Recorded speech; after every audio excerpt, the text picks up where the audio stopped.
Welcome to this first course in the design and analysis of algorithms. I imagine many of you are already clear on your reasons for taking this course, but let me begin by justifying the course's existence and giving you several different motivations for learning about algorithms. So what is an algorithm? Well, we're not going to be needing a precise definition in this course, but essentially an algorithm is a well-defined set of rules, a recipe in effect, for solving some kind of computational problem. So for example, maybe you're given a bunch of numbers and you want to rearrange them into sorted order. Maybe you're given a road network with an origin and a destination and you want to compute the shortest path from point A to point B.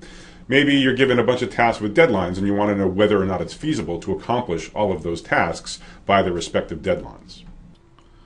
So why study algorithms? Well, first of all, understanding the field of algorithms and also the related field of data structures is crucial for doing serious work in pretty much any other branch of computer science. That's the precise reason why, here at Stanford University, this is the course that's required for all of the degrees that the computer science department grants. Be it a bachelor's, a master's, or a PhD degree, we insist that you have mastery of the field of algorithms. So what are some examples of uses in the rest of computer science? Well, if you're doing routing in a communication network, that piggybacks on classical shortest path algorithms. The effectiveness of public key cryptography really rests on that of number theoretic algorithms. In, say, computer graphics, you need the computational primitives that are supplied by the study of geometric algorithms. Database indices rely on balanced search tree data structures, as covered in this course. And computational biology uses dynamic programming algorithms to measure the similarity among genomes. And the list goes on and on. A second reason to study algorithms is that they play a key role in modern technological innovation. Obviously, I could give any number of examples here. Let me just state one super obvious one, which is that search engines use a tapestry of algorithms to efficiently compute the relevance of various web pages. The most famous such algorithm, which you may have heard of, is the PageRank algorithm in use by Google.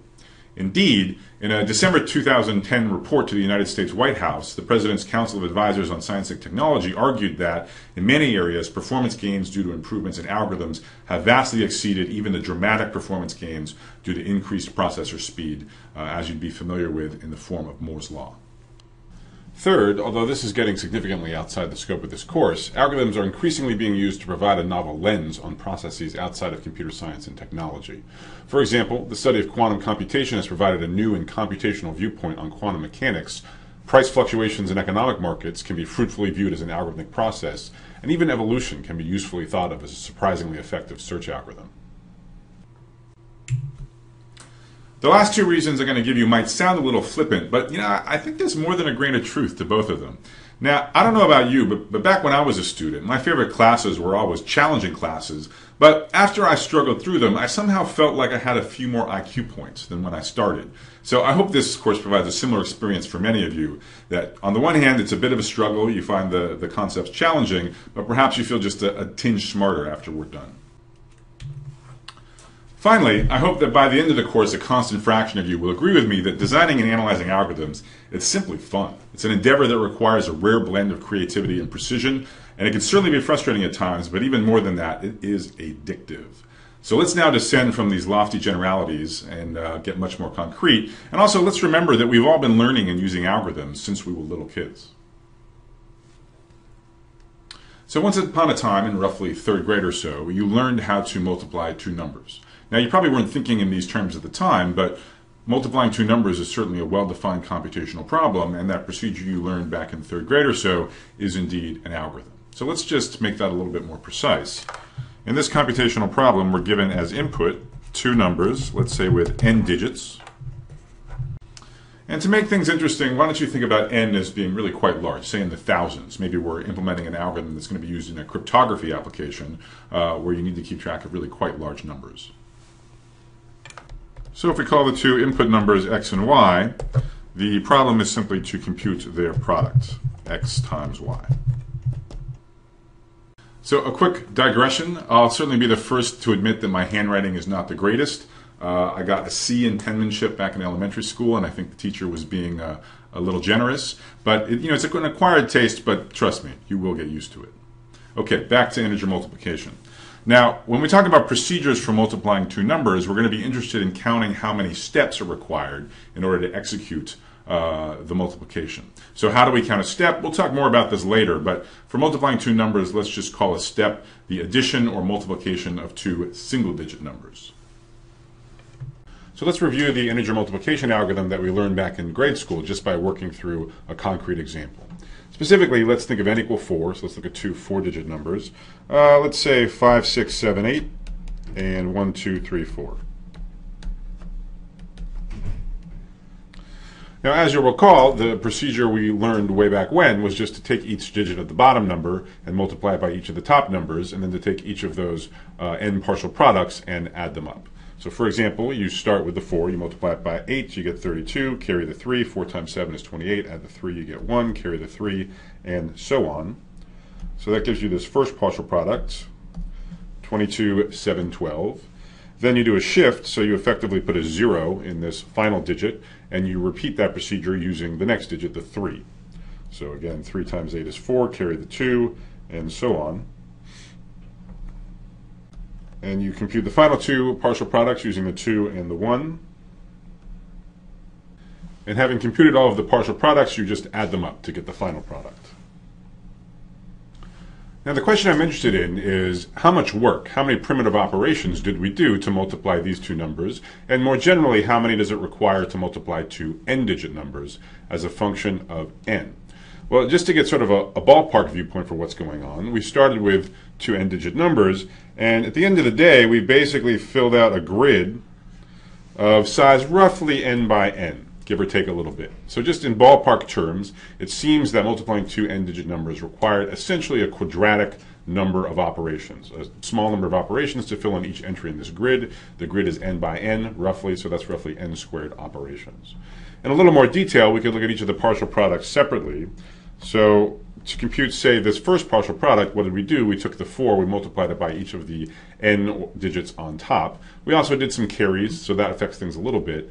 But in the end, we did somewhere between, say, n and 2n primitive operations to compute this first partial product. And that's true, of course, for each of the n partial products.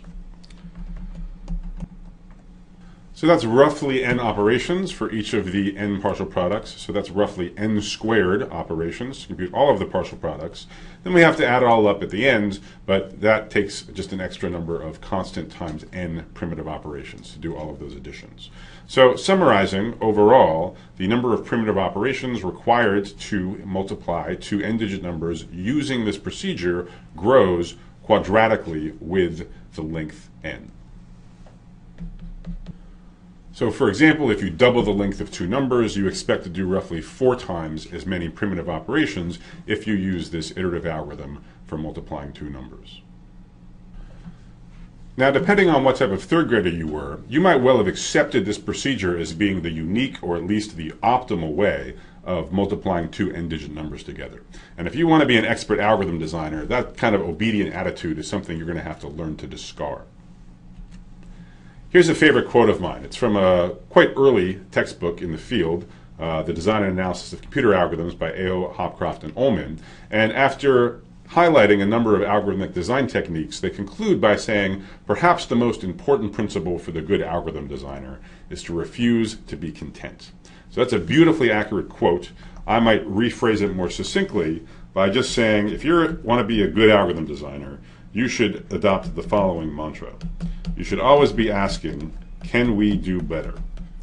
This is a particularly appropriate question to ask when you're faced with some kind of naive or obvious algorithm for solving a problem like the third grade algorithm for integer multiplication. But this will come up over and over again. We'll see an algorithm, there'll be an obvious solution, but with some extra algorithmic ingenuity, by detecting subtle structure in the problem, we'll be able to do significantly, qualitatively better than the naive or the obvious solution to the problem. So let's apply this cocky attitude to the problem of multiplying two integers. Let's just suppose as a working hypothesis that there is some procedure which is better than what we learned back in elementary school. What could it possibly look like? So as someone with some programming experience, you know that there are not only iterative algorithms, iterative programs, like the one we just outlined for multiplying two integers, but there are also recursive programs. These are programs that call themselves, typically on an input of a similar form, but with smaller size. So as a working hypothesis, let's imagine that there's some interesting recursive approach to multiplying two integers. What must such an algorithm look like? Well, it must somehow fundamentally involve calling itself on smaller problems, that is on smaller numbers, numbers with fewer digits. So what kind of decomposition on numbers could we use to enable this kind of recursive approach? Well, if you think about it, there's a pretty natural way to break a number with a bunch of digits into a couple numbers with fewer digits. Namely, just take the first half of the digits, the first n over 2 digits, regard that as a number in its own right, and the second half of the digits, regard that as a number in its own right. So perhaps this decomposition will have some use in enabling a recursive attack on how to multiply two integers. So we're going to investigate that in more detail on this next slide. Given x and y, each with n over 2 digits, we're going to represent x as terms of its first half of the digits a and its second half of the digits b. Similarly, we will write y, the second input, in terms of its first half and second half of digits c and d. And in this expansion, a, b, c, and d are all n over 2 digit numbers. I'm assuming for convenience here that n is even. This would extend to the case where n is odd in the natural way, where you break it into n over 2 rounded up and n over 2 rounded down. So in our previous example, where x was 5678 and y was 1234, we would have a being equal to 56, the first two digits of the 4 in x, and then b would be the other two digits, and then similarly for c and d, being a decomposition of y. So now in a just purely mechanical way, we can expand the product of x times y in terms of this representation in terms of these smaller numbers a, b, c, and d. So x times y by a representation is just the same thing as 10n over 2 times a plus b times quantity 10 to the n over 2 c plus d. And now if we expand this in group like terms, we get a 10 to the n times ac plus a 10 to the n over 2 times ad plus bc, so that's combining two terms from the expansion, plus bd. And I'm going to call this expression circled in green star. Now what I want you to think about and make sure you understand is that this expansion that I've circled and called star immediately suggests a recursive algorithm for multiplying two integers. Now it's not clear whether that algorithm is going to be fast or slow, whether this is a good idea or a crackpot idea, but certainly it's a legitimate recursive approach to multiplying two integers. Specifically, the relevant products in star, namely AC, AD, BC, and BD, all involve smaller numbers than what we started with. Those are all n over 2 digit numbers, whereas our original inputs had n digits. So we can legitimately solve those recursively. We can invoke our same algorithm to compute those in a recursive way. Now, once we've invoked our multiplication algorithm recursively 4 times to compute these 4 relevant products, now we can just compute the expression in star in the obvious way. We take AD and BC, we add them together using the just standard first grade iterative addition algorithm. Then we pad both AC and the result of that addition by a bunch of zeros, n over 2 zeros or n zeros as appropriate. Now we have these 3 constituent terms and we just add them up again using the graded school algorithm to compute the overall expression. So to keep this intro lecture brisk, I haven't discussed the base case of this recursive algorithm. As hopefully you all know, recursive algorithms do need base cases.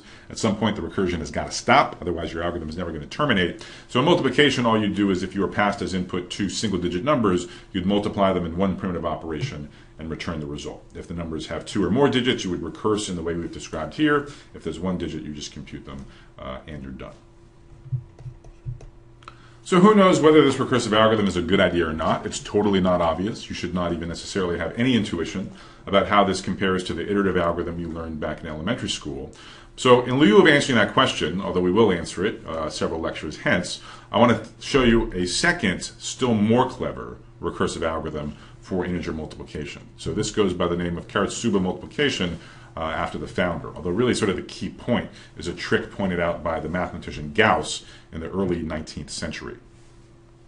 So to explain this algorithm, let me write once again our expansion in terms of the n over 2 digit numbers. So we had the product x times y, which we wrote as 10 to the n AC plus 10 to the n over 2 AD plus BC plus BD. Now, the previous approach was, in recognition of the four products that we see in this expression, we made four recursive calls. So here's the trick, and this is really what Gauss figured out over 200 years ago, which is that it seems there are four products, but fundamentally in this expression, there's really only three quantities that we care about. There's the AC, the coefficient of this first term, there's AD plus BC, the coefficient of this middle term, and there's BD.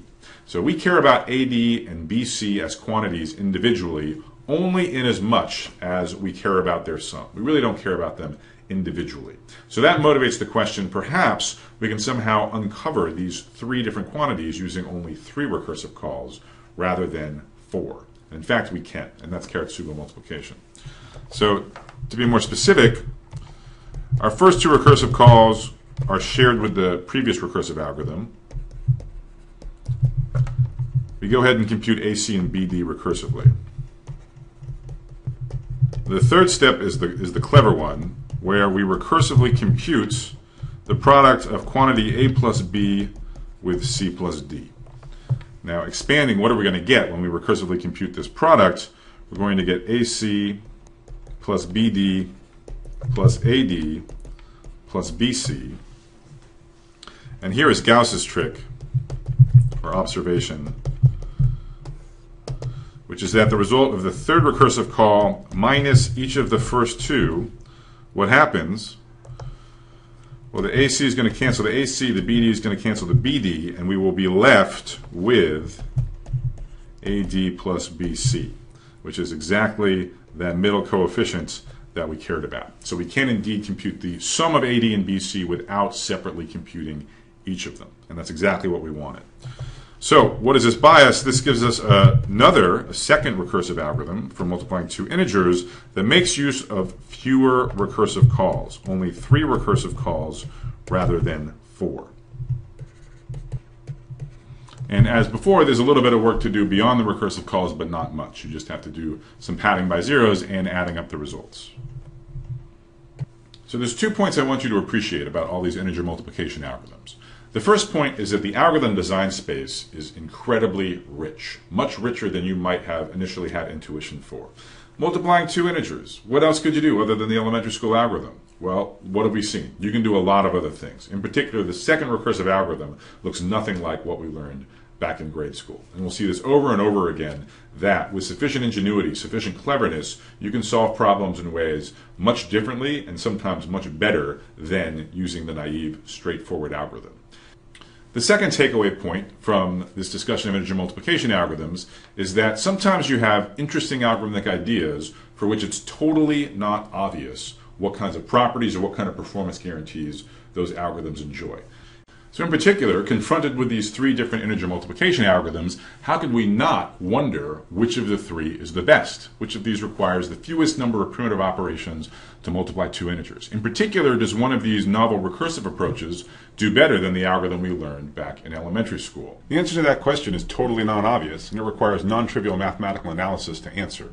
In the upcoming lectures, I'll provide you with the tools to not only precisely understand and answer this question, but more generally to predict the running times of an entire genre of divide and conquer algorithms like Karatsuba multiplication. So, stay tuned.